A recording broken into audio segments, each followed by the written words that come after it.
Hey guys, welcome back. ఇది వరకు మనకి వర్డ్ ప్రెస్ ఇన్స్టాల్ చేయడానికి సపరేట్ గా వర్డ్ ప్రెస్ సైట్ కి వెళ్ళి డౌన్లోడ్ చేసి అక్కడ నుంచి ఫోల్డర్ తెచ్చి ఇక్కడ సి ప్యానల్ లో ఇన్స్టాల్ చేసుకోవడం జరిగేది.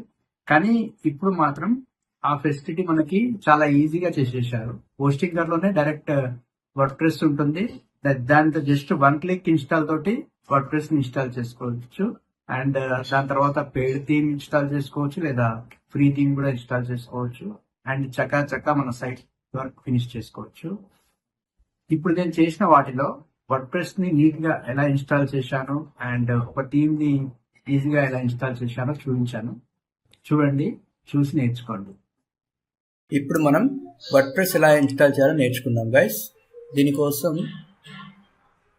మనం సి ప్యానల్కి వెళ్ళాలి. సి ప్యానల్లో ఫైల్ మేనేజర్కి వెళ్ళినట్టయితే public_html ఉంది కదా, దాంట్లోకి వెళ్దాం. ఇది నేను డిలీట్ చేస్తున్నా, index.php డిలీట్. ఇప్పుడు ఇక్కడికి వచ్చి రిఫ్రెష్ చేసినట్టయితే 403 forbidden వచ్చింది. సో ఇప్పుడు మనం వర్డ్ ప్రెస్ ఇన్స్టాల్ చేసుకోవచ్చు. దానికోసం మళ్ళీ మనం సి ప్యానల్కి వెళ్దాం.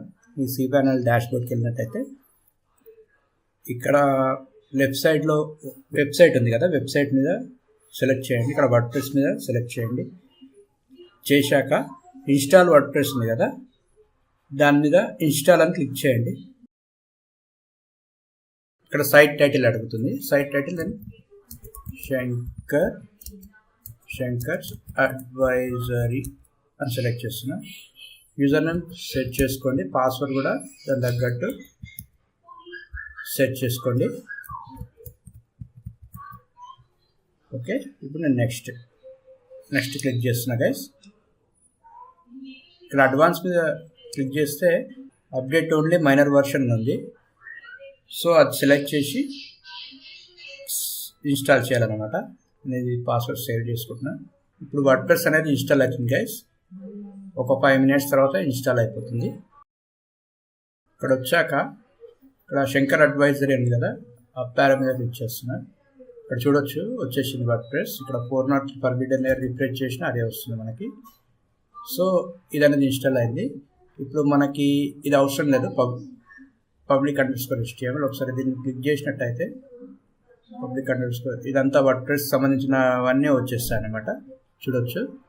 ఇప్పుడు నేను ఇది అవసరం లేదు కాబట్టి క్లోజ్ చేస్తున్నా. ఈ విధంగా వర్డ్ ప్రెస్ అనేది ఇన్స్టాల్ చేసుకోవచ్చు గైస్. ఓకే, ఒకసారి అడ్మిన్ ప్యానల్కి వెళ్దాం గైస్. దీనికోసం ఇక్కడ ఉంది కదా, shankaradvisor.com/wp-admin అని టైప్ చేస్తున్నా.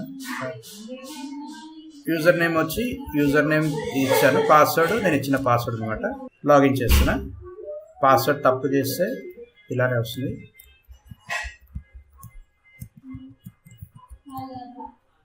లాగిన్ చేస్తున్నా. ఇప్పుడు కరెక్ట్ ఎంటర్ చేశాను కాబట్టి కరెక్ట్ వచ్చేసింది. ఇది సేవ్ చేస్తున్నా.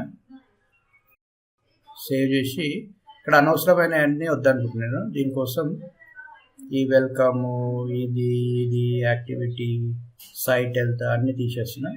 తీసాక ఇప్పుడు అంతా బ్లాంక్ అయిపోయింది నీట్గా. ఇప్పుడు మనకు ఫస్ట్ థీమ్ ఏది ఉందనేది చూద్దాం. థీమ్స్లో మనకి 2025 అనేది వచ్చింది కొత్తది.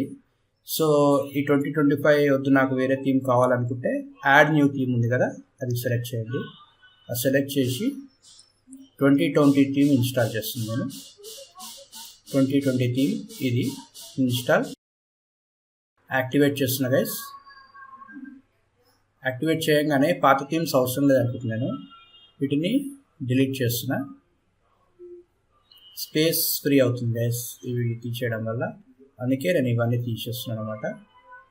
డిలీట్ చేయగానే ఇప్పుడు మన థీమ్ వచ్చేసింది. ఒక్కసారి ఈ శంకర్ అడ్వైజరీ మీద ఇట్లా ఓవర్ అయితే వెళ్ళంగానే విజిట్ సైట్ ఉంది కదా, అది క్లిక్ చేస్తున్నా.